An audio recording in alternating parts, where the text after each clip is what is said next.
All right, back at it. Athlete Builder, round four with a CrossFit Games athlete. Shout out Sam Briggs, our most recent one. She was generous enough to connect me with Dan Bailey, uh, awesome athlete who married another awesome athlete. His wife's Alex, world class gymnast, weightlifter, All American, national champ. Dan himself, D1 athlete from Ohio University, Southeastern Ohio. Went on from there just to be more and more athletic and fitter. 5 times been to the games, won the Open, won the Spirit of the Games. Very, very fast. Ran the 100 to 200 to 4, the 8, and all the other crap after that. But the 400, man, the pain race, he ran that.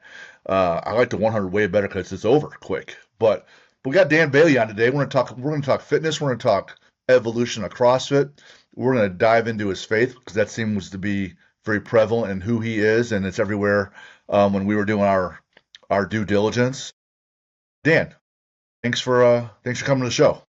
I appreciate it. Thank you so much for having me on, and thanks for that great intro. You're welcome. I'm from Ohio too, so I'm born and raised in Cleveland, Okay, there we and go. all my family went to Mac schools except for me. I went to Purdue, and I have a cousin that went to OU. So first question: how was the Halloween party down there? Halloween is crazy down there. There's I mean, I'm sure it happens at other campuses, but I can remember there was whole like a week run up with all the athletes of like meetings about Halloween. The cops come in and talk to you. Like everybody comes in to have like just to make sure that nobody does anything foolish enough to get themselves tossed in jail. But it's crazy. I mean, Court Street completely shuts down. I think one of the years, I think I only went 2 years. And one of the years I went, just walking downtown, I was a goody two shoes, so I got out of there probably by like 10 o'clock. Like I was out. I didn't want to get in any trouble. But I remember walking down Court Street, and there was literally a group of guys who had constructed a pirate ship on wheels. They were on the pirate ship, like moving it down Court Street, and they were all it was crazy. They were all pirates on the ship, like it was wild. So most of the people that get arrested at that thing are all from out of town. It's like 90% of the people come in from out of town and cause a problem. But it's a cool event. It's pretty famous. It's been talked about in different magazines. Like you said, they shut down the street. Alumni come back. The size of campus swells up like it's a big, big game day. Man. And then there's tons of booze up and down the street. There's tons of whatever, and it's pretty famous. Yeah, Yeah. absolutely. Yeah, Yep. big party. So what's also cool around that area of Ohio, southeastern Ohio, is Hocking Hills. Have you been out there as well? Yeah, several times. Yeah, it's a little gem that I don't mind that not more people know about it. Like I'm okay if nobody knows about it, but it's already pretty well known and pretty crowded at this point. But Hocking Hills is awesome. For sure, for sure. Are you a Joe Burrow fan? Yeah, I mean, just the fact that he's from here and from, you know, Ohio and southeastern Ohio at that, playing in Ohio and Cincinnati, although he's had a rough go here the past like 2 years, I feel like, but hopefully things turn around for him a little bit. Yep. Is that where your gym's located? Southeastern Ohio? No, I'm actually in the Columbus area. I'm Gotcha. like just northeast of Columbus, like Gotcha. outside the 270 belt. Yeah. Gotcha. Are you an Ohio State fan too, or no? Oh yeah, big time Ohio State fan. Yeah, absolutely. I noticed you wearing that Alabama hat. I'm sure we could talk a lot about that. How you guys somehow snuck into the playoffs again. Right. Yeah. So Alabama's not my school, but my daughter's a rower there, so Okay. I got to support them. I went to Purdue. I love Ohio State. Indiana got the best of them. They played strong in the Big Ten title game. They deserve to win. Um, Shoot, we got a kid that went to IU, one at Butler, one at Ball State. My son plays football there, so it's all over. When you got 6 kids, it's you cast Yeah, a big net. I Um, love how well the Big Ten, and not just the Big Ten, but like all the teams from the Midwest have been doing in college football in just like the last 3 or 4 years. I oh mean, yeah, I hate Michigan with a passion, but the fact that they did so well, now Indiana's doing great, we're doing great at Ohio State, like that's just really cool to see those three states have teams that have been dominating over the past 3 or 4 years. That's really cool. for the longest time it was the SEC, and my daughter would say, the SEC it just means more, which is their tagline. Yeah. But being from the Midwest, yeah, I like to seeing the Midwest teams wins, and having been to Purdue and being an Ohio State fan, I no part of me wants to watch Indiana, but I watch a lot of their games. That Signetti is everything I want to be about. Like I love what he's done there, and I'm raised to hate IU after going 2 degrees from Purdue. But man, Right. I love what he's done. Uh, so just give everybody a little background on Always Train. That's your main business, and how that's evolved over time, and when you started it, and what the overall premise and how you execute. What's going on there? Yeah, so Always Train is my programming website. So I offer uh, 3 or 4 different programs on there: bodybuilding, GPP, strength training, and a competitor track for basically like if you want to compete at Wadapalooza or the CrossFit Games or whatever. It's a very general track. It's not one-on-one coaching or anything like that. But they all have like my little take on uh, what I like in fitness and like how I would do things a little differently than just the standard. So, for instance, the bodybuilding track is called Clang and Bang, and there's a very high intensity version of that. So it's basically like CrossFit, but with bodybuilding movements. So you're doing dumbbell curls, you're doing, tricep extensions, you're doing dumbbell flies, you're doing those things mixed in with time domains, rep schemes, and some of those other qualities that come from CrossFit, right? But then there's also a classic plan with it as well that you can do just regular old school bodybuilding with. And the premise for the business in the name comes from the fact that you should always be training in some way. Like every day is a training opportunity. It's a learning opportunity, whether it's failure, whether it's success, whether you feel like you didn't accomplish much, whether you did accomplish a lot. What can you learn from that? What can you take from it? How can you use it to make you better every day? And that part actually stems from a quote from Brad Bell, who's a pastor at the Well Community Church out in Fresno, California. And he said, you won't build your memorial in a day, but you will build it daily, Mm-hmm. right? So your memorial is not something that just, comes like that, like the headstone, the whatever you're going to put on there, whatever you do with your life. It doesn't happen in a day, but it does happen daily. So every day you need to always train, Always right? train. Rent is always due, uh, Right. Yeah, sure. right? Yep. Yep. And so you're either building or staying stagnant or deteriorating in some areas, and sometimes you're going to be out of balance, right? I would imagine that when you're training for the games, your training was out of balance with maybe your personal life, your professional life. You're not as overwhelmed with the games now and training, so maybe the pendulum swings where you have more time to allocate, family and other professional things, right? So 100%. it swings back and forth. In that vein, as a D1 athlete, and you're running track, right? So you got to be as fast as possible. What was your welcome to college athletics leaving high school? You're like, oh man, it's a little different here. It's not as easy. Or tell me what that was like early on. Yeah, there's 2 things that kind of stick out in my mind. One was like I think it was either at an indoor race. It might have been an indoor race, maybe at Bowling Green or Eastern Michigan, one of the tight 200-meter tracks, and I set a PR and still took like third. you know, Right, I set a PR and didn't win. right. Like that's you go into the big pond like that, and things change, especially in track and field. Things change really fast when you start running collegiately. And the other one was like watching some of the guys that would beat me in the MAC championships and would beat our 4x1 or 4x4 team, and then seeing them, some of them like crept into the NCAA regional meet. So you're not even at NCAA finals yet. This is just the NCAA regional meet. And then I watched them get crushed at the NCAA regional meet. And then, when you're talking the fastest 8 or 9 guys in the country in the quarter mile, there is no room for error, and they are so fast. Like it's so fast that unless you've run, you don't quite understand. You know what I mean? If Right. you look at the clocks and the times, it's like, well, you only lost by a second and a half. It's like, oh no, you got blown out. Like that's like losing a basketball game by 35 points. Mm, You got absolutely smashed, right? right, right. Um, and so those were like 2 big wake ups, because it was always my plan to run professionally eventually, and by my junior senior year, it was kind of apparent that like, hey, it's just not in the cards for you, not in this sport. Like it's just you don't have it. You're not good enough. It's very cut and dry when it comes to track and field. Really, and those individual sports, and it's a team sport as well, but It's, did you make the cut in golf? Did you win the one-on-one in tennis? Did you cross the line first, right? Yeah.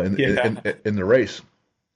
Um, when you're running, what was the favorite race of yours? What's the one like, hey, I love this one? Oh, that's tough. Like I honestly did love the 400 because Oh, because of the grind, because of that right. right there, the noise you just made. Like that's kind of why I loved it Yeah. because the tough people run it. You know what I mean? You have to be mentally tough to do that. And there were definitely days where I wasn't, and those were days where you didn't have a good race, right? If you don't have your head right when you're in the blocks on the line, ready to go, Yeah. you're not going to have a good race, right? Yep.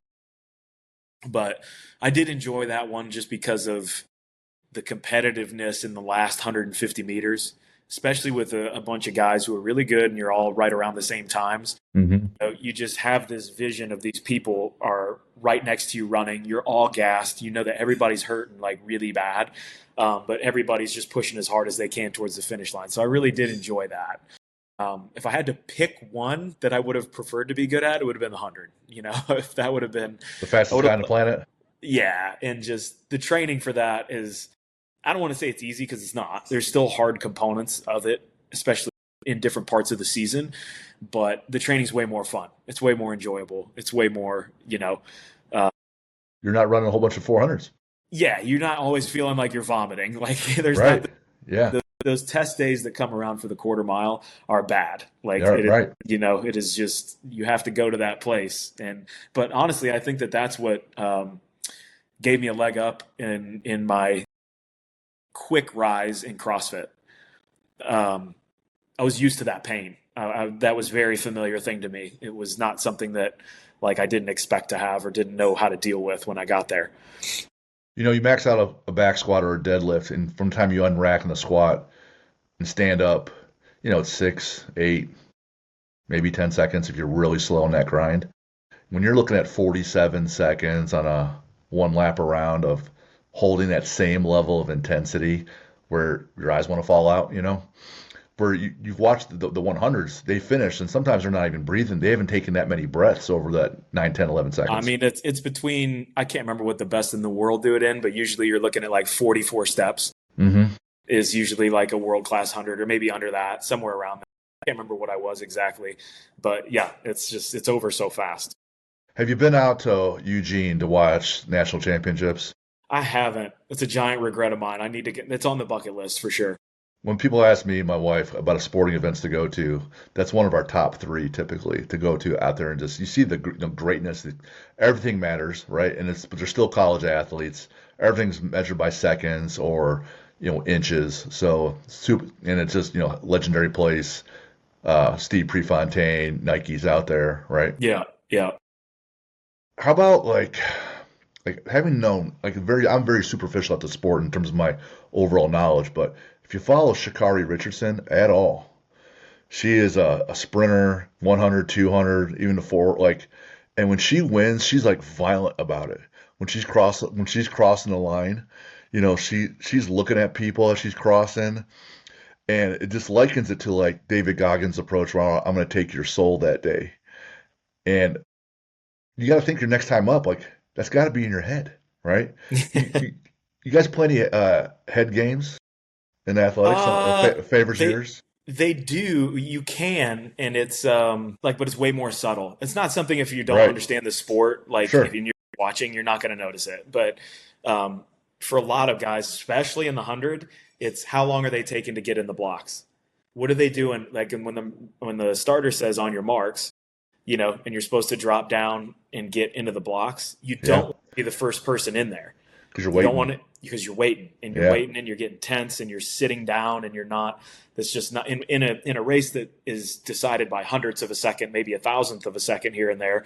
You don't want to lose any advantage. And so there's been races I've been in where guys are taking forever being stubborn with one another. And they're not Right. looking at each other, but they know what they're doing. You know what I Right. mean? Everybody knows what's going on. Where the starter will have to tell everybody get up. And they'll have to get everybody up, and then they'll call out the athletes. They'll be like, lane 5 and lane 7, get in your blocks. Like, stop it. Like, cut it out. You know? Wow.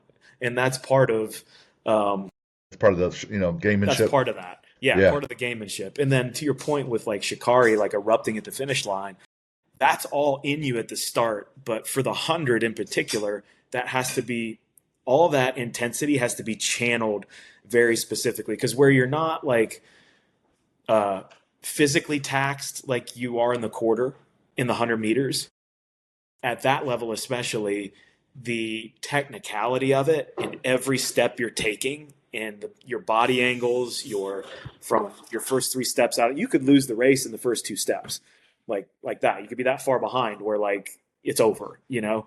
So even though you have that kind of anxiety and the anxiousness and the adrenaline at the starting line, it has to be very calm, collected, and like focused on what you're doing, you know. So when you do win and you cross the finish line and you can let all that out, I'm sure that's part of what that is. You're building up, and I remember the announcers were explaining it, and every once in a while you'll get a good announcer that teaches the average fan like me. They're talking about Usain Bolt, like his first few steps weren't straight ahead. His legs would push out a little bit and exerting force, not exactly vertically or straight ahead, but out a little bit, which is wasting. But he had so much power he couldn't do anything else. Right. But once he reaches that top end speed and you're striding and pulling, you can see that you can see when they just kind of just send it, and it's like, Oh oh. man. So It, when you're it, at that stage when you do that, it's like, wow, look at that, look how pretty that is. yeah, it made no sense that even with that start and how tall he was, that he could start as fast as he did. Because as soon as he stood up and got to like full stride, Yeah, like his turnover rate plus the like length of steps or length of each step, it's unbelievable. I mean, 9.58, you know, I gross. never thought that was going to be possible. Didn't think I would see that in my lifetime. Like under 9.6, are you kidding me? Like that's not going to happen ever. And but to your point, the not necessarily trash talking, but kind of, we had a Midwest meet of champions at the end of high school. So it was the best seniors from Ohio, maybe Pittsburgh, Indiana, and Michigan, and they put together a track team, and so there was the Ohio team versus Michigan versus Indiana versus whatever, and you all went and had a meet. And I got invited to that to run the quarter mile and then the 4x4. Hmm. And I won the quarter mile. Nice. And then our 4x4 team had a guy on it named Jason Craig. And there were two guys when I was a senior who were world class, like who could be world class. You know what I mean? It was Jason Craig and Ted Ginn Jr. I know him. Yeah, so he Yeah. was he was younger. He was a sophomore, I think, when I was a senior or junior. But I mean, he had the talent that if he would have ran the 400 that year, I would have taken third, not second. You know what I mean? That just goes without saying. He was a 46-second guy, like maybe under that at that time. But Jason Craig was the same way. In the 200 meters, he was like in high school. I think he still ran a 20 point or like a low 21, which is very, very fast for high school, Um, and he was our anchor on the 4x4. And the three guys that we had on the team before we gave it to him, we had a lead by maybe 2 yards, something like that. So significant enough. Jason takes the baton and lets the guy from Michigan pass him on the final leg. You can see him, and he's just looking at him, like lets him pass him, and then just sits behind him, like right on his heels, like almost on his outside shoulder. Like if the Michigan guy's here, Jason was right here, just letting him know he was right there. And I mean, these are guys who are running, 47-second, 40. They're not slow. It's not, And so they're doing this, and they come around to like the last 120, and he actually starts trying and just blows this kid out of the water from Michigan. It had to be so embarrassing for that. Oh, man.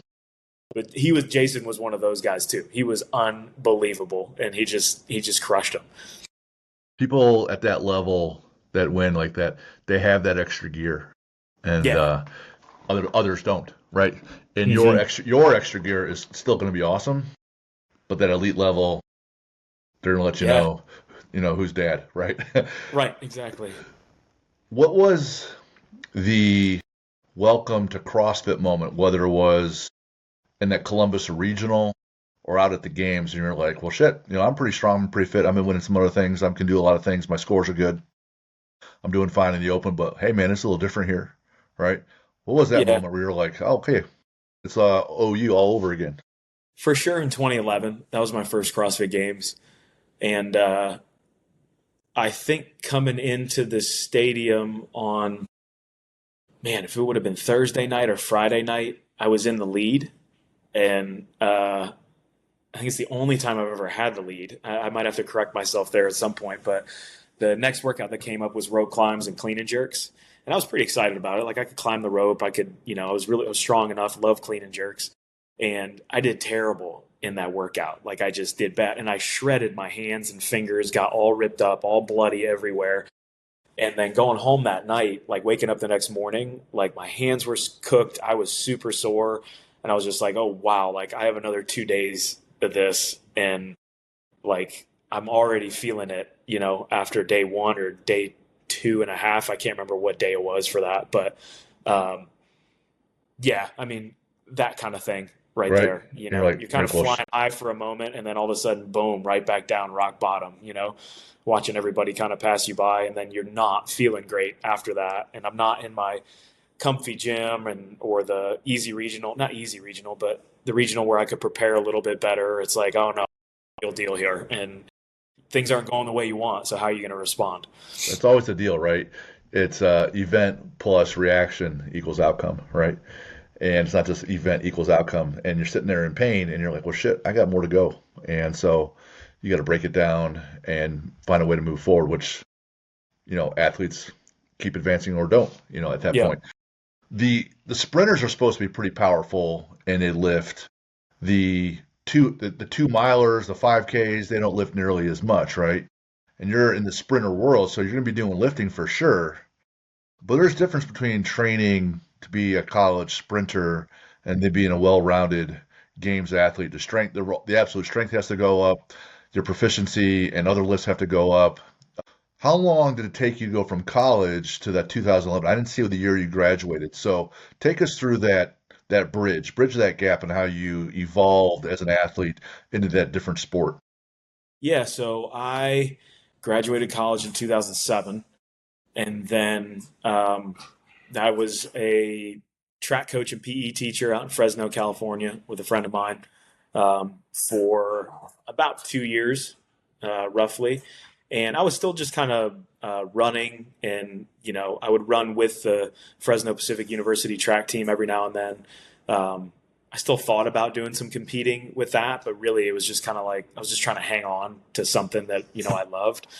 Um, and then I was out there till around 2009 ish, 2010 ish, and I moved back home to continue some schooling, and that's where somebody who was in the Akron Rec Center, his name was Will, he said I needed to try CrossFit. Right? He's like, oh, you ran track and field, you competed, you might like this because the workouts are competitive. You compete with your gym. And so I think he had me do Grace 30 clean and jerks for time. And I probably wasn't hitting all the perfect standards with it, but I think the first time I did it in right around 90 seconds. So like a minute 33 to a minute 35. And he just like put the stopwatch down. He's like, you're coming to the gym tomorrow. He's like, you need to come. He's like, that is not a time that anyone has ever seen, at Right. that point, right? Right. And I hadn't even been doing anything. Like I just been lifting, doing some occasional running. I ran a little bit with the Akron track team while I was going to school there, just because I knew the coach. So I had no real CrossFit training. That was just from, being a sprinter my whole life and having some God-given talent. And so I started going to the gym at CrossFit Legacies in Barberton, Ohio, with Brian Yoke as the head coach, and just started going to the classes and doing really well, and beating a lot of people at the gym and being one of the best ones there. And they're like, well, you can compete in this in the open, and then they crown the fittest man on earth. I'm like, well, that sounds pretty cool, But I was kind of on the fence about doing it because those jobs I talked about in Fresno, I kind of got laid off from those positions. Like some of the money dried up for this PE position I was in, and same with the extra coaching positions at Fresno Pacific. And so I was basically moved back in with my parents while I was going to school Hmm. and living in their basement. I'm like, man, I got no business doing this anymore. Like if I'm doing anything, I need to go work. I need to get a job. I need to, do whatever. But there was something on my heart that was telling me to do it. I say that was God speaking to me, telling me that this is a path that I want you to go down, even though it may not make sense to you. Uh, and so I signed up for my first competition.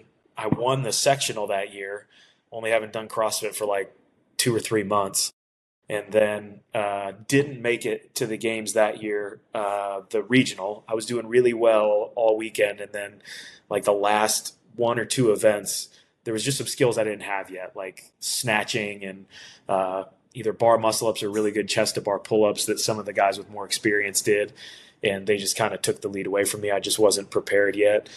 But then the whole next year I trained, and that's when I won the Open, and then that was my first games appearance after that. After that, I was kind of like, I want to do this. Like, I know that this is what I need to be doing and what I want to pursue. In 13 and 14, I went to the regional in Columbus, and I think when I first talked to you, I mentioned that there was this one workout where everything was 100 reps, and there's like dumbbell snatch at 100 pounds, but I started off with 100 handstand push-ups, and you're upside down and you're not kipping, and it was just, my God, that asshole is going to do 30, no, 40. Wait, is that unbroken at almost 50 without even using his legs? All right. I don't like him at all, but wow, right? So I don't know if you remember that one at all, but that was like, I just opened a gym in 13. I've been doing it for a couple years, 11 and 12 at another gym. And I'm watching this. I was like, oh, that's gross. Look at that. Oh my God. I'll never be at that level. I remember that workout. It was one that was definitely, I was really excited about because it was something that I thought I had a chance at beating Rich at that event. So I did kind of go for broke on that first piece on those handstand push-ups to try to give myself a cushion. I knew I was going to get a little bit ahead and then see if I could hold him off. I can't remember. I might have been 50 handstand push-ups, like 100 double unders. Yeah, right. And then there was some shoulder to overhead with the axle bar right after that. And then like overhead walking lunges or something, or maybe the snatches were, I know it ended with overhead walking lunges. And he ended up walking me down in the overhead walking lunge. Like my arms were smoked, and I just couldn't keep the bar overhead. It was a front rack walking lunge, actually. My shoulders were cooked, and yeah, but that was a fun event. That was a good one. That's the thing, like anything else. When a muscle group goes, it goes, and all you can do is wait. You know, it's done. I can't move now, right? Right. There's always people in the stands or people from just that I've talked to. They're like, "Well, hey, I watched you on this thing. Like, why didn't you just pick it up?" And you're like, you don't understand. Right. I don't know why didn't I think of that? God, I wish you were my coach. Why weren't you there? Yeah, darn. Right. Talk about those athletes that are messing around getting out of the blocks, the equivalent in the CrossFit world. And because there's like, you'll see people like, you make a big tackle and you step over the guy, right? Someone's lying down dead on the floor after some barbell movement, and you walk over the guy, right? Talk about some of that and who does that and what's like. Does that even get in your head, or does it piss you off, or you're like, hey, that's kind of funny? Talk about that. Yeah, in the time that I competed, there wasn't a whole lot of that, other than like celebrations at the finish line. Sure. People getting fired up for winning, or Josh Bridges losing his mind. Yeah, Josh Bridges. Yeah, he's a big time one with that, and then. But some of that stuff I don't really remember ever dealing with. I think it was just because things were so new. It just wasn't a thing. Like the trash talk really wasn't that much of a thing. I mean, you might say something off the court about something like, yeah, I'm not worried about that guy, or, I'm going to crush him in this, or I know I'm going to beat him in that. But I don't think that, like on the field, poor sportsmanship, not even poor sportsmanship, but just the trash talk or anything like that, it wasn't a thing. I don't know how much it is now, but definitely there were times where people would say things on an interview or a podcast, and it would get a little traction on Twitter, X or whatever it is now, and some of the social media would buzz around for a little bit, but then, on game day, people would usually do the talking with their performance, and it's like you don't have to say anything else after that. Favorite movements in the CrossFit world for you? Top 1, 2, 3? Handstand push-ups for sure. I love power cleans, deadlift, so any kind of hinging movement. I'm a big fan of those. And then I would probably say like ring muscle ups, bar muscle ups, things like that. Some of the gymnastics movements, but yeah, those are some of my favorite. Some things you don't like? Thrusters, hate them. Right. Still to this day. And it makes a 95-pound bar feel like 1,000,000 pounds. It's just in disbelief at how hard this is to get this bar overhead when I can front squat like 350, and 95 pounds feels like it's just a bear on my chest, Gross. but for sure thrusters, probably wall balls too, which is about the same movement. Same movement, right? Yeah. How about the fact that they've added a more of a strongman component in the last, 4, 5, 6 years with the carries, odd objects? What's your thoughts on that? And you like her? What's your take on that? I love that. I love it because that's part of what it's about. Like especially at the games, even at the regionals level, the Rogue Invitational, like your training needs to prepare you for the unknowable. And so what everybody loves and associates with CrossFit is the barbell, right? So it's a nice clean line that sits on your body well, easy to handle, so to speak. And then all of a sudden, like you're going to get a sandbag full of sand that doesn't sit well on your body. It doesn't lift off the ground nicely. It folds around and flops around everywhere, and you have to deal with it. Like I love it. It's a way to throw a curveball to people. And a great way to show your work capacities, which is what we're all about. So yoke carries, sandbag carries, picking those things up, putting them on your shoulder.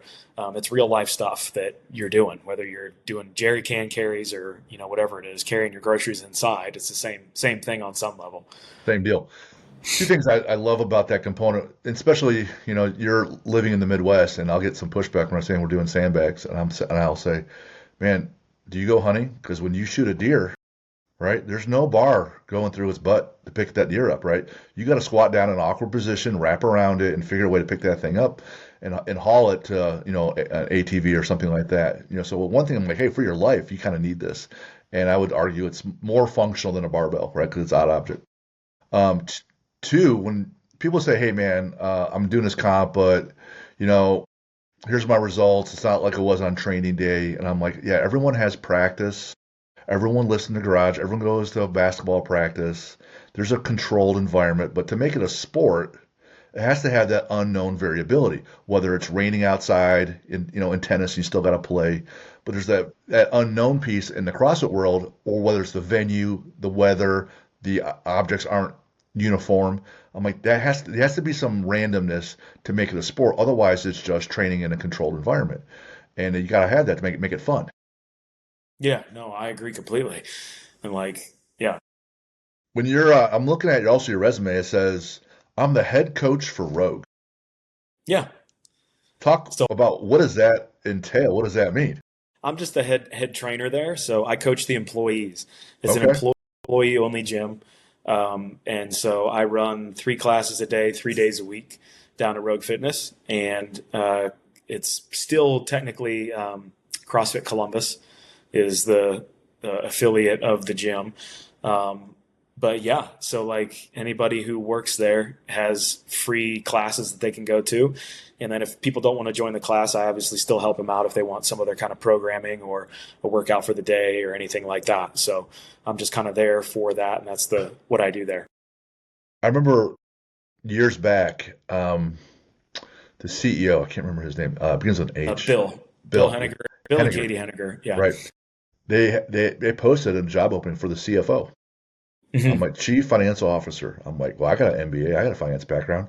That'd be sweet, And it also said there in the job description, must be willing to work out or something like that, right? And I'm like, that's absolutely part of their culture. So everyone there, they got to do something. They got to move, essentially, in some way, shape, or form. Not necessarily do CrossFit, but got to do something to try to be healthy, right? Yeah. Yeah. And I mean, I mean, it's good for everybody who really, really works there when you look at the different things that people have to do at any facility really for a job. Whether it's you're stuck sitting at a desk, well, you need to go down and work out and open up your hips and take care of your wrists and make sure that we're moving some weight and still gaining muscle because you sit all day, right?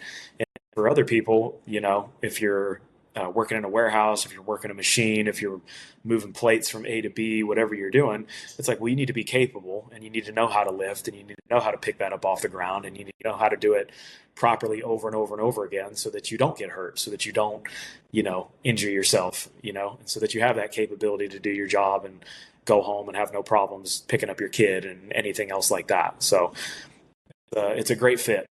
That's awesome. You know, um, my gym, the the average coach age is a bit older, and I'll be 51, tomorrow as of this recording. My wife's Awesome. 54. One of our trainers is 60, 61. The other guys are in their 40s, females too. And not only do you need to move to be feeling good, right?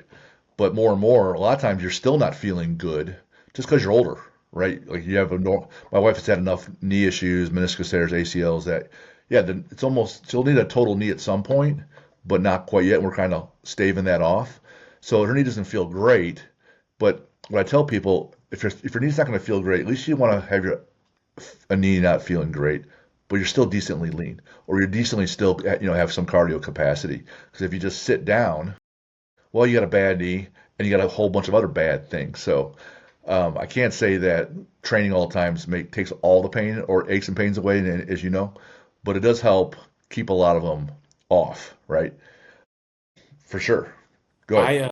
The thing that was driven home to me because towards the tail end of my career, I had a series of injuries. 15 was my last time I was actually to the games, 2015. In 2016, I just had a bad season prep and I didn't make it in 2016. It was all 100% my fault.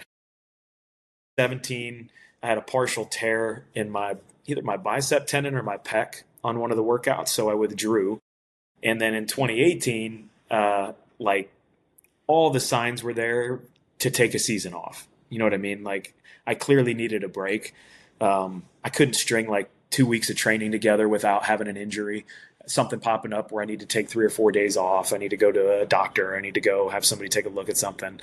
And so like basically the way I put it is the check engine light was on, but I was still driving. Like I just kept cruising down the freeway at 85 miles an hour, and eventually the wheels came off. So during the open, I ruptured my quad tendon on a workout. That's bad. And yeah, that was a bad one. I didn't handle it well. I cried like a little. I had no idea what happened to my leg. That was the first time I'd ever had any kind of major anything like sports injury. And so when that happened, it would just kind of set off a chain reaction. Like I knew I probably had a hernia, sports hernia. I knew I had some kind of labrum tear in my left shoulder. So I just got it all fixed, right? In 1 year. It's like 3 surgeries. Let's just get it done with. Like you're not moving anyway, or you're moving minimally. And so I got paired with a series of really good PTs. And one of them, Jeff, he kept driving home to me, like as I started talking about getting back into competing, like even in 2019, he's like, you need to focus on minimal effective dose. It's like, what is the minimal amount of stuff you have to do to get the return that you want? And that's what you need to focus on. And so to your point with, my knee doesn't feel the same. Like it's great, but having that repair, like it's not the same. You know what I mean? I have other little nagging things like you're talking about. And so it's like, how do I train? What do I do? What can I do? What do I focus on that's still going to keep me functional and moving and capable of all the things that I want to do, but it's not going to push me into the red zone. You know what I mean? Like what is that? And everybody can find that out, and everybody should find that out, even if they're suffering with, well, I got back pain. It's like, okay, well, I'm sure we can find a way to train your back where maybe it hurts a little bit, but it's not deteriorating even faster by sitting down. That's usually Sure. the worst thing you can do, like you said, is just take a break and take a seat. And it's like, well, you're digging yourself an early grave by doing that. In most things, in the world, like these bubbles pop up every once in a while, whether it was a tech bubble, a housing bubble.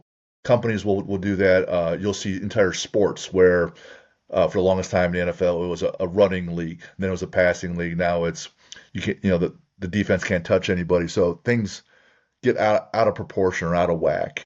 And when we had Sam on, she mentioned that back in the early teens, 13, 14, the bubble there essentially was if you weren't paleo, you're like some idiot loser leper that needs to be ostracized.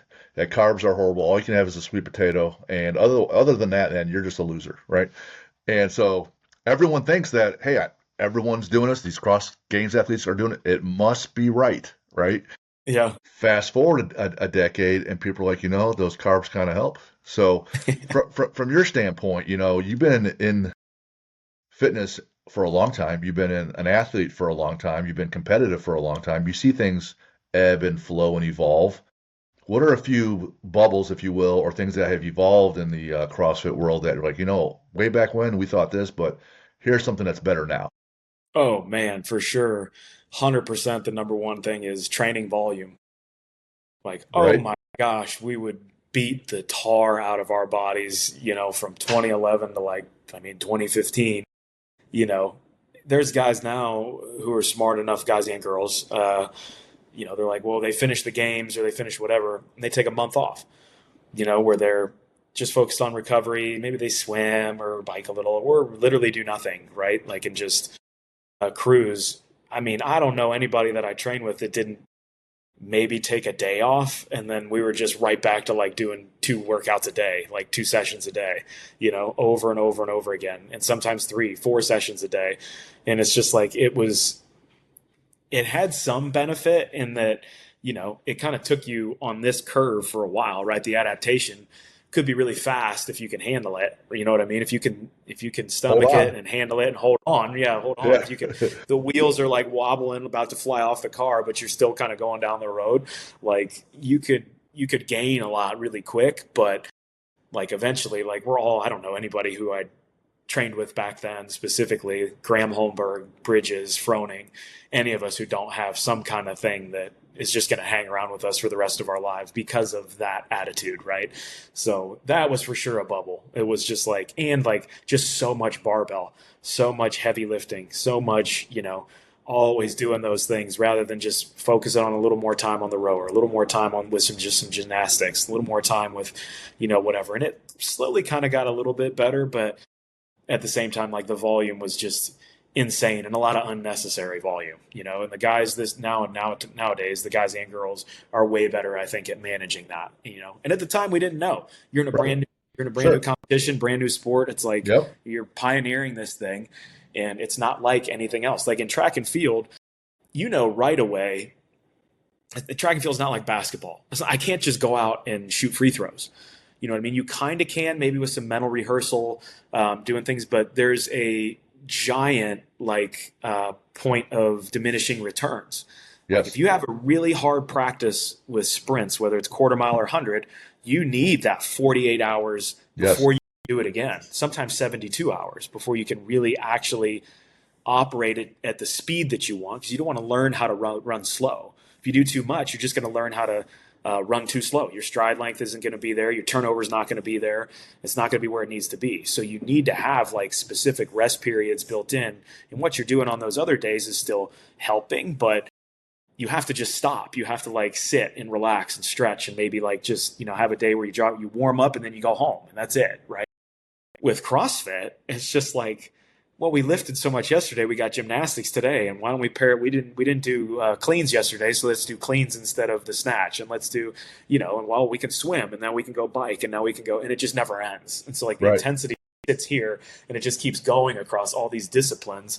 It's in with the volume too, and so that's just what we did. We're like, well, let's do two workouts a day. Okay, that wasn't too bad. All right, let's do three. Okay, let's do more. Let's keep pushing the envelope. And I think that's something that definitely the athletes today, that bubble has for sure burst. And the athletes today have a much more periodized or smarter approach to the season as a whole. For sure.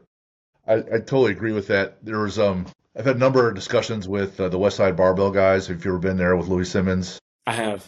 and then also like Tony Holler with Feed the Cats. He's a sprints coach. If you're familiar with him, he's out of Illinois. I've heard of Um, them. Yeah. and so the two completely different sports, powerlifting and sprinting, right? And so they both taught me essentially the same lesson when I'm talking to Louis and Tom, who runs it now. They said that, the Bulgarians were similar to the CrossFitters in that they would lift 3 times a day. They would only do a few movements, and they would always work up to 90 plus percent. So the intensity was very, very high. Their numbers went up very, very fast. They were winning everything in weightlifting. However, by 24, 25, every athlete was out of the sport, and they had to go through the next batch because the intensity was so high. So when Louis applied it to powerlifting, you can't max out your squat, bench, deadlift. You can't be at super high intensity that often, or otherwise you're just going to ruin your body. You can't. It's not sustainable. When I Yeah. talked to Tony Holler's like, yeah, when we run our sprints, if we do like 300-400s in a session and it's max out, like they're laying down on the track and then they go home. And Oh, yeah. the next day they might work on getting out of the blocks, maybe, and then they're gonna walk, and then they're gonna go home again. And because they're only gonna be that intense so many times a week, because it's not how hard you train, it's how hard you train, recover fully, so you can train hard again. Because without that intensity, you're going to be running slower, or you're not pushing as much weight, or your force production is lower. So to get some people to take a rest day or a deload week, or a deload like overall this next quarter won't be as intense. When you're at that high level, like you got to have some rest, otherwise you just keep breaking down. Yeah, I mean the workout and the training isn't what necessarily makes you stronger. It's recovering from it. Like Yes, the recovery that your body does from it is that's where you're actually getting stronger. Now you have to put the work in, of course. You have to provide that overload and that stimulation to get the response. But if you don't let yourself, you don't eat right, you don't go to sleep, you just keep training hard, hard, hard. It's like, yeah, you're just going to drive yourself straight into the dirt. You know what I mean? Like 100%. And Louis, like in the West Side Barbell guys, like um, the way I strength train now is better than I ever have, just because of listening to his podcast and all his little nuggets over the years in terms of like, hey, how you structure training, the variability of lifts that you use and how that fluctuates with the intensity of a movement. So if let's say, for example, one week you max out your back squat, that's probably the highest demand you're going to get on a squat, most yep, likely, right? yep, And then, well, the next week, if you come in and I max out my overhead squat or my front squat, it's like, okay, well, you're still stressing a particular muscle group to a max, but the intensity is way lower than that right, back squat. for Do sure. like his max effort method of just like rotating those exercises and always being able to stay relatively high for the exercise is just brilliant. I mean, I've been doing that for a couple years now, and I've PR back squat and my bench press. I'm trying to get to 500 pounds on my back squat and a 400-pound bench press. I'm working on that right now. That's I'm fun. at 485 and 375 on the bench, but it's the healthiest, smartest way and most fun way, honestly, to do things like that rotation of exercises and focusing on the variability of things. I like how like you could take a press like it's a bench, but you could have three different grips, or you could have some other accommodating resistance, or it's a floor press, so it's not the full range of motion. So yeah, you're working as hard as you can, but not as hard as your body can if a full range of motion, 100% all in lift, and that's how I usually try to structure our heavy days in our gym. The other thing I took from him a lot was, okay, so maybe your bench is weak at the lockout, so it's going to be your triceps. Let's constantly hunt for weaknesses, find a root cause analysis. It might not be that double unders are the issue, it's that you're always practicing it when you're exhausted. Let's practice it when you're not exhausted first, get the skill down, and then we'll add some stimulus and see if you can still perform then. But if you can find the root cause and the limiting factor, now you got a real chance of improving as an athlete, as opposed to just doing tons of volume every day as much as I can. Well, let's just fix the weakness in the movement itself, and then have that be part of our training and move the needle that way. Yeah, that's awesome. When you're training now, right? Because you seem like you like to lift. If you want a 5 and a 4, you might as well do a powerlifting meet. Throwing the deadlift in there and just see where you're at. But you wrote here things you like to talk about: the most efficient ways to get strong, and also the misconceptions of CrossFit. Which one do you want to talk about first? So we kind of covered a little bit about the most efficient ways to get strong, and I'm like, I wouldn't say that I 100% do the West Side Barbell method, but I still throw in CrossFit and other stuff like that, obviously. But the way they do things and what we just talked about with rotating through exercises, finding weaknesses and working those weaknesses with different movements, that's the best way I've found to get strong and stay healthy. Right? You can get strong a lot of other ways that are very dangerous, right? Will put you closer to a bigger chance of injury. But the way to just slowly keep climbing that mountain, man, West Side Barbell Method, it does it in a great way. Um, and then misconceptions of CrossFit, I think that comes from all those videos of just like the assumptions that it's just going to get you hurt, that CrossFit hurts people, that CrossFit itself hurts people. And one of the biggest distinctions that I try to draw to people or make people realize is like the CrossFit Games is CrossFit, but it's not what happens in the CrossFit box. It's not what happens in the cross. It's not. That is not. Those two things are completely separate things, right? Like they're interwoven in a way, but one is not meant for the other, right? And the other thing is like if you most of the time when I approach people, when you find people who think that well, CrossFit hurts people, and then like somebody who says something like that, and you scroll back through their feed and you watch them snatch, or you watch them do pull-ups, or you watch them do, and it's like, well, wow, your technique is like really bad, and you're Yeah. using way too much weight, and it's like that's why you're hurt. You know what I mean? Like, and the best coaches in CrossFit know and preach mechanics, consistency, intensity. Like I still have guys who've been with me for, I don't know, 4 or 5 months. And they just like, I had a guy just on Monday, he just got to use the barbell for snatch. He's been using PVC pipe for, 3 or 4 months because, hey, it's just not right yet. You're not quite there yet. You haven't quite hit this little milestone here. And I want you to hit it before I put any weight on your arms. And I'm extreme with that, especially with employees at Rogue.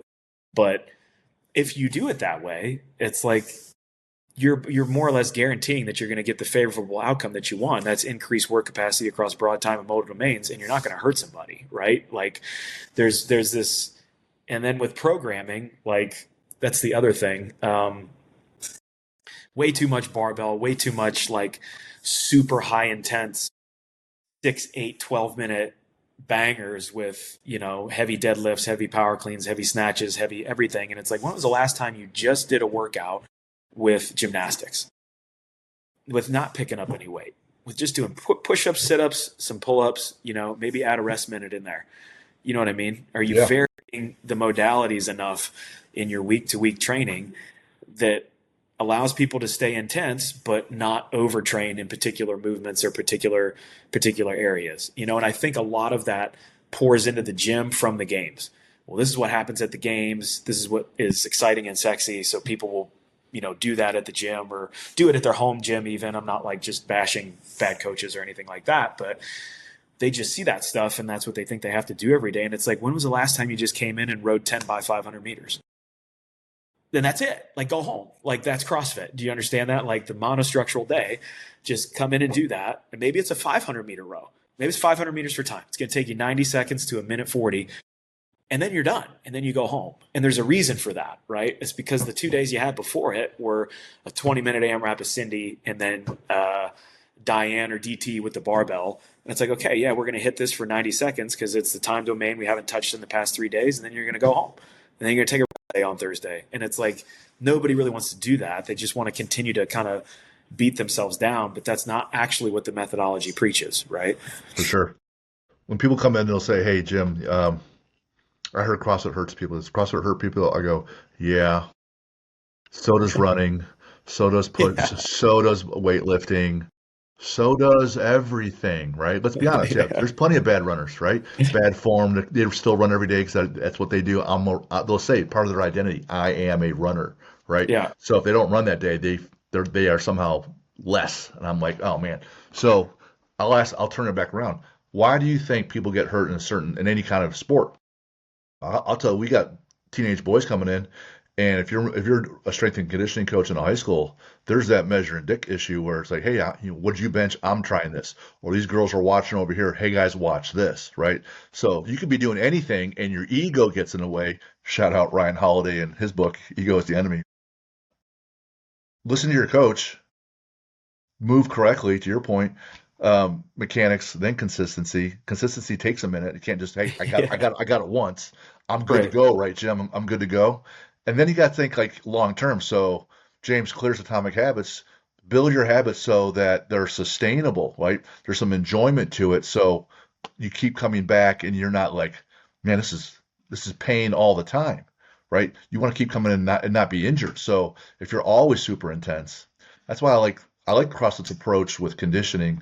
How they a lot of different groups will really preach, interval training, 20 on, 10 off, 30 on, 15, 2 minutes on, 30 seconds, whatever. but you get your heart rate that back down. It's inefficient for your body, which is great for you to build capacity. But if you're constantly doing some interval training and movements that you move well, you're going to be in shape and you're going to be getting better. So just keep doing that. You Right. know. Also, I get in trouble where, well, that looks kind of cool, that's sexy. I'm kind of bored. Yes. Well, so now I need the new shiny toy. So Yep. because I probably have scrolled too much on my phone, so now I got to be overstimulated there. So please bring me the new shiny toy so I can make my training the new shiny toy, Right. and approach it like that. So anytime I get down that path, I usually end up getting hurt because I'm usually being stupid. Yep. Myself. Yep. Yep. Me too. I was at a conference a long time ago, probably back in 12 or 13, for the NSCA. I think it was a TSAT conference, a tactical athlete conference.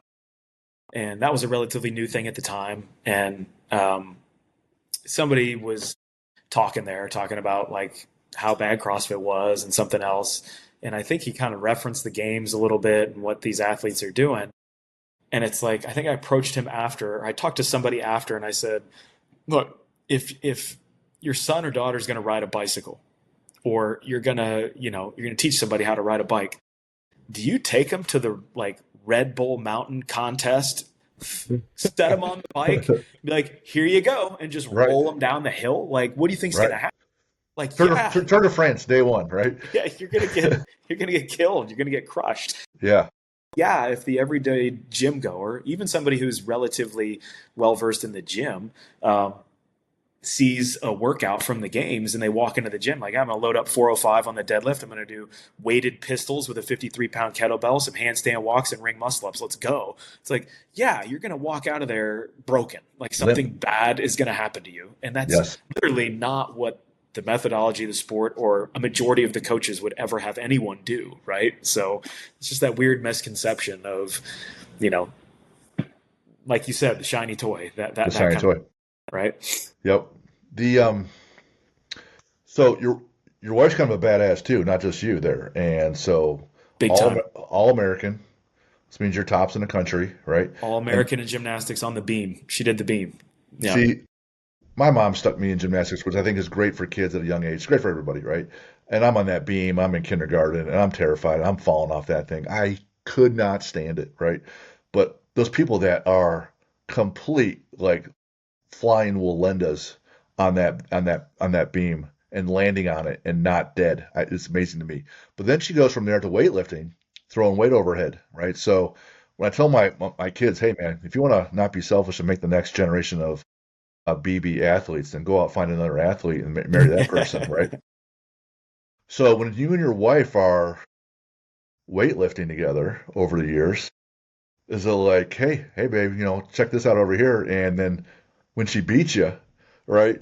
Or how competitive does that get where you're not talking on the car ride home later? Because competitive people are competitive people. Oh yeah, absolutely. But let me be clear, she's never outlifted me yet in a Okay. set. There were actually days though where I would have to go in if I had a snatch session and I would snatch, I don't know, 230, 240, 250, something like that. And I'd be like, hey, we can still date. Like Okay. I was Right. able to snatch more than you today. Like if there ever is a day that I don't, then that might be an issue. But the big difference there is I'm a good weightlifter. Like I'm good at clean and jerk and snatch. She's great at it. Like she is, and she's specified in that. And the difference is just like you could look at my snatch or my clean and jerk and be like, yeah, that looks like how it's supposed to be done. And then you watch her lift and you're like, oh, like that's Oh, actually what it's really supposed to look like, that's right? really, you can tell the athlete that does that. It's really pretty. Yes, And it's yeah, like, and wow. it looks effortless, like when Yes. she does it.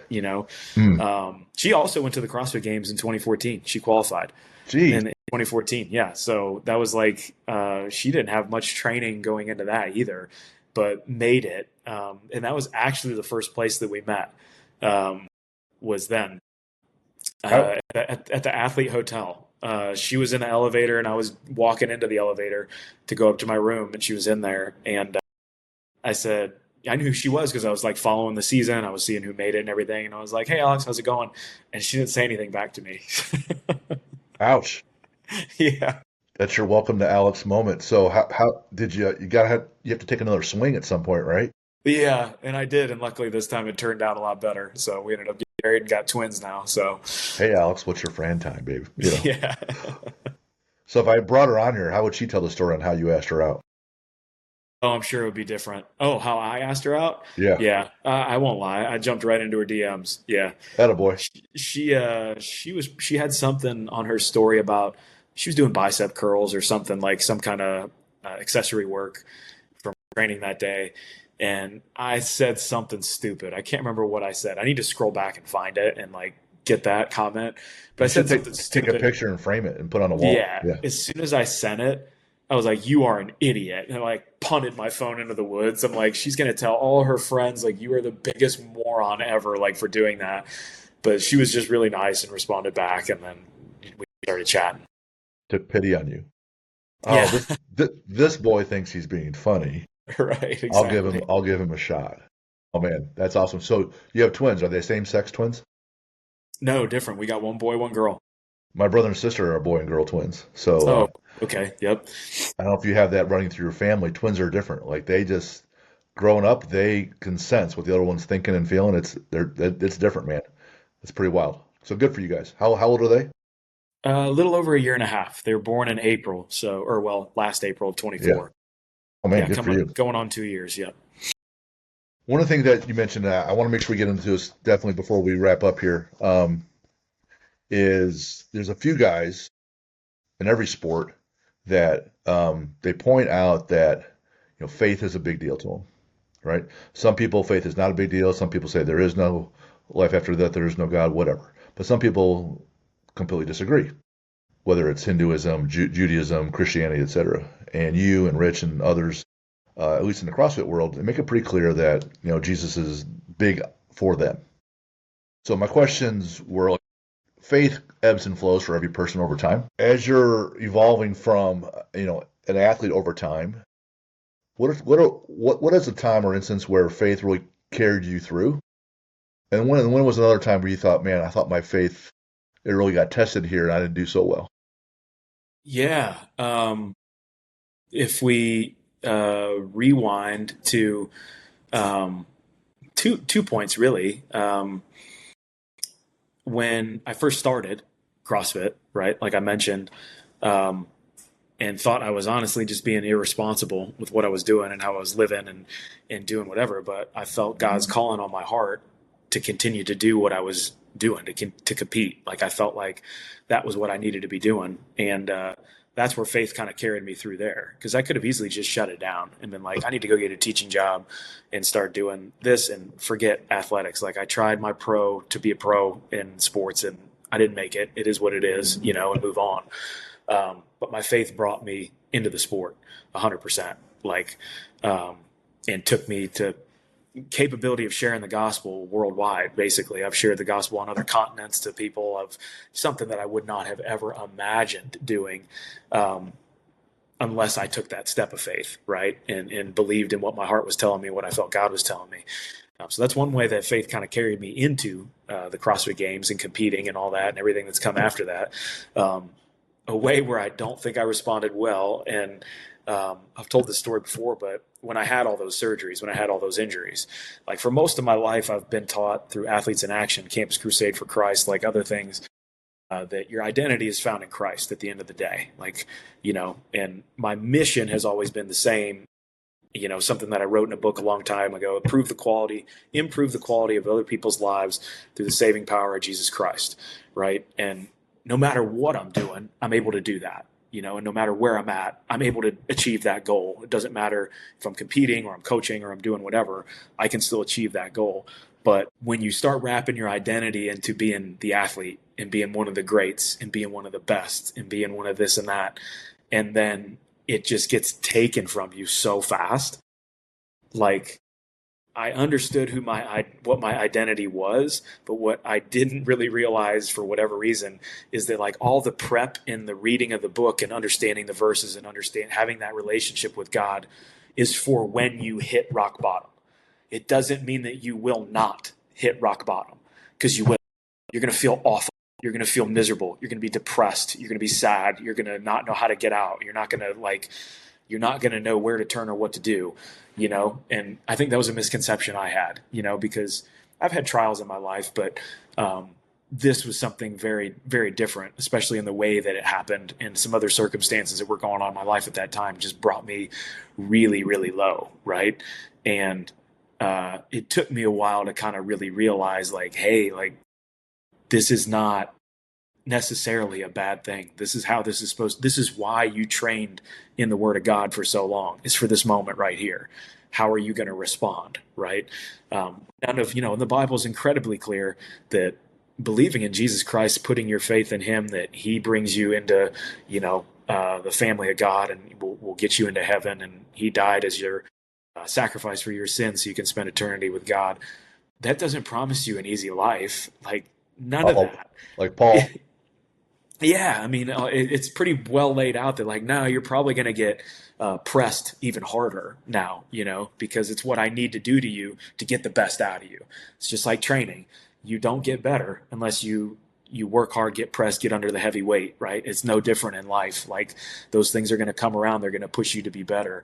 There's a guy who drove it home to me, really kind of just drove the stake into my chest when I was at one of the lowest points I could have been in. Like there were mornings where, man, I'm not even ashamed to admit this, but I would wake up and just like cry for like an hour about how sad I was about everything. And I had nobody and nothing. And like things were just not going the way that I wanted them to go.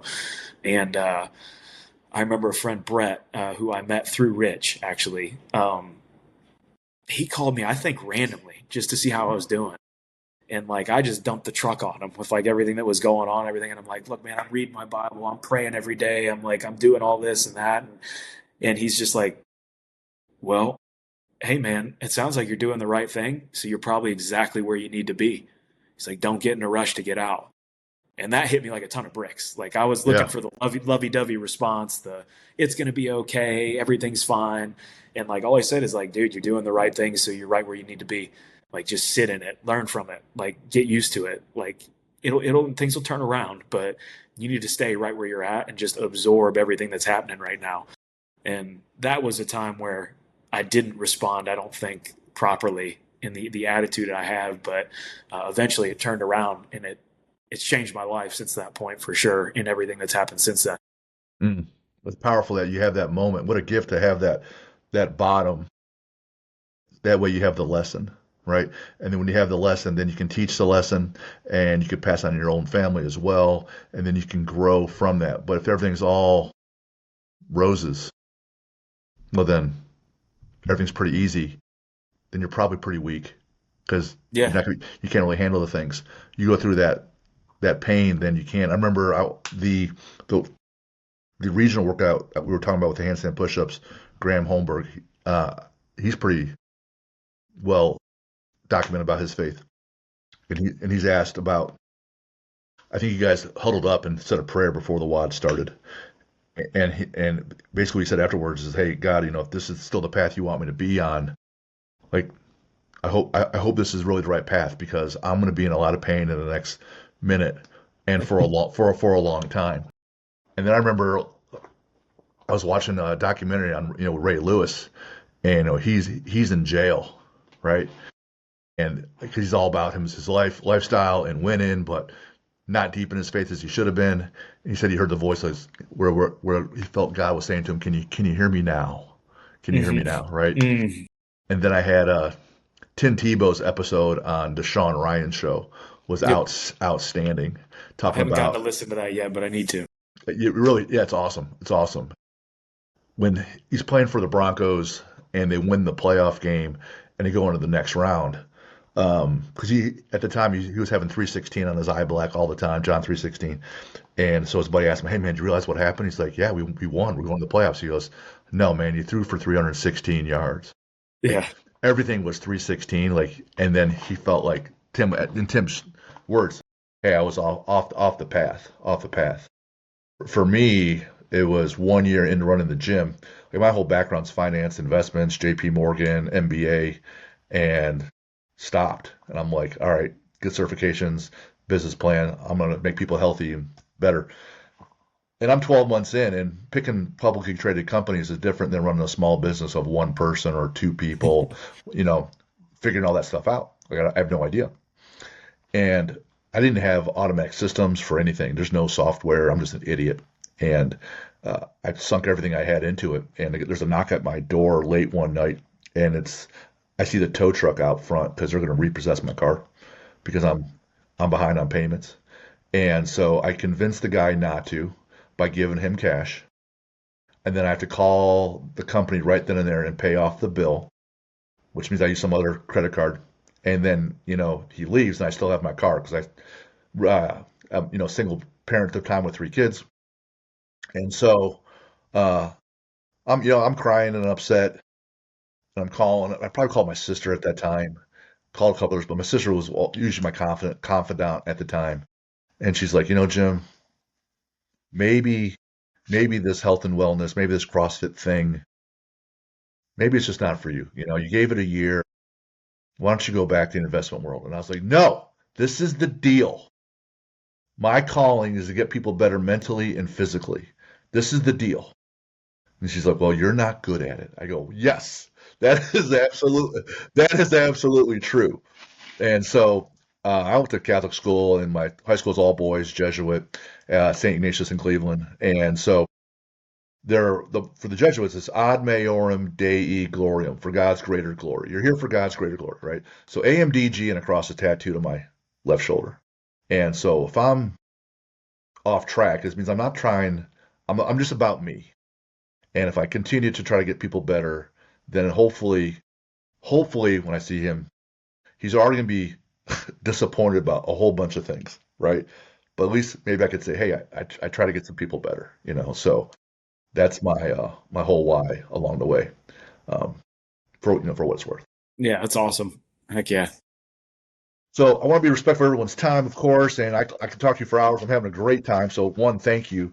And I always finish with these rapid fire questions. However, I got a couple others. Uh, would you rather win Olympic gold or the CrossFit Games? Oh my gosh, what a brutal question. Man. Oh, I don't know. I honestly don't know. Uh, Like if you won the 400, you know, in Munich, Germany, and they're playing the national anthem, or you're the fittest in the world and you're on the podium, everyone else is below you. Like, I which one? know, Which one do you right? pick? And like I had a little taste of that with the Invitational because we were Team USA and we won in 2015. Um, boy, I'd have to do some soul searching on that one, but right now I'd probably have to say the CrossFit Games. All right, all right. If a team sport, because you played football, soccer, right? I'm wondering why they didn't have you, running back or returning kicks at OU. But if there were a team sport and you're playing as a pro, what would the team sport be? Team sport, playing as a pro. You don't Honestly, have to be I would probably play the one that I didn't play nearly as much. It'd probably be football. okay. Yeah. And what position would you play in football? Um, Boy, at the time, probably would have been like running back or something like that. I'm nowhere near big enough for something like that anymore.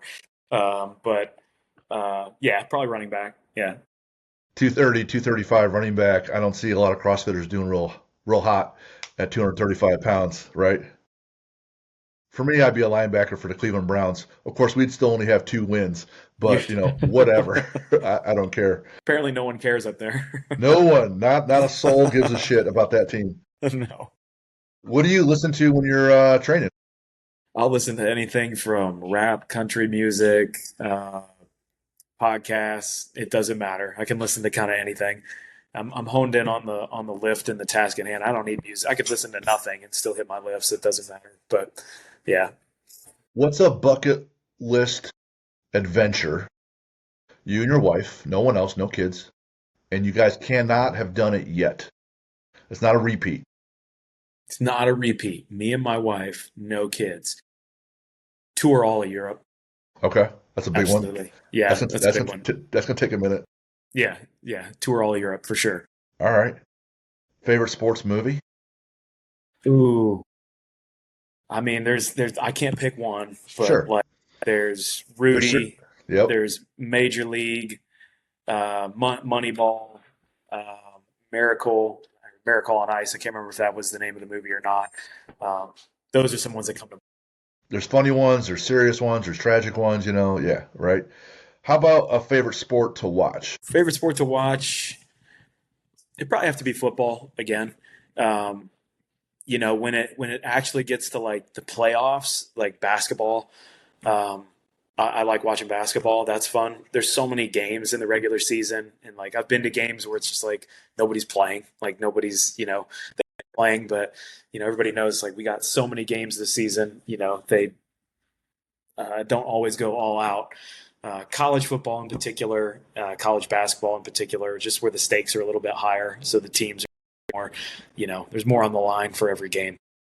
You don't seem to be like a big person of Vice, but if you can get to Vegas for like either a weekend or the NCAA tournament where you can sit in a sports book and there's 80,000 TVs, you want to talk about overstimulus, and you can bet like every game and any kind of parlay. You just sit there and you're just like looking around like That a sounds nut. like a nightmare. That sounds terrible. Super fun, super fun.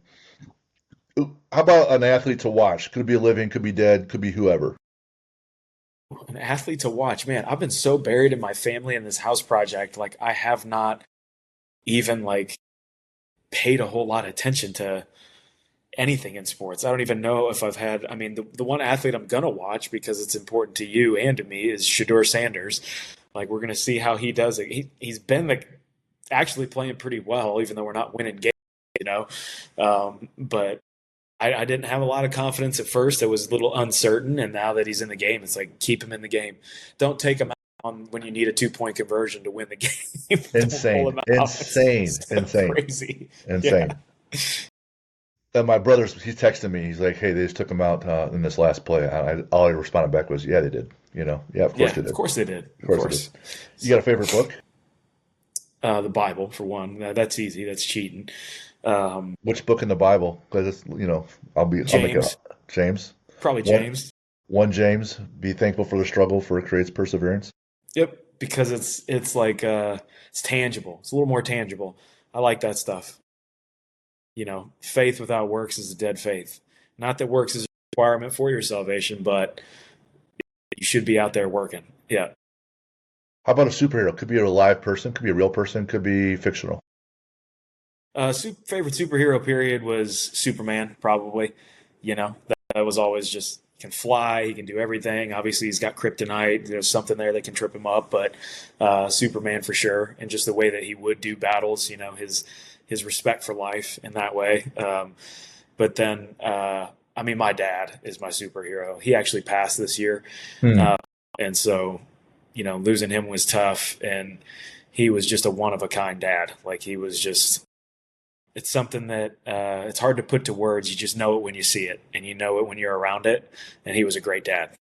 Oh man, good for you. It's really awesome that you miss him, right? Because Oh yeah, the alternative isn't so cool, right? So, man, what a blessing to have that. right. I think that's what I talked about. One of the first, when he did pass was just like it's such a privilege to be in so much pain in this kind Yes, of pain. Like it's because people who don't have dads, they had terrible dads. Their dads beat them. You like go on and on and on. It's like, man, I'm probably more of a rare case than most people with how great he was. It's funny doing all these projects on the house and everything. And one of my family friends told me I was going to do this, and sure enough, I do. Like when I get stuck on something, I'll reach for my phone yeah, to call him. Like I'll yeah. reach for it. And I'm just like, oh man, like wow. But I'm glad you prepped me well enough. Like I'll figure my way out of this. Like absolutely, you know. That's the soldier that loses their arm in battle and still looks for their arm when you need it, right? Yeah. Exactly. Yep. How about a villain that you like? Thanos. You know why? Like, it's because he had like a real reason. Like, I don't like villains, obviously, but they capture something great in him where most villains are this way. They think they're doing a good thing.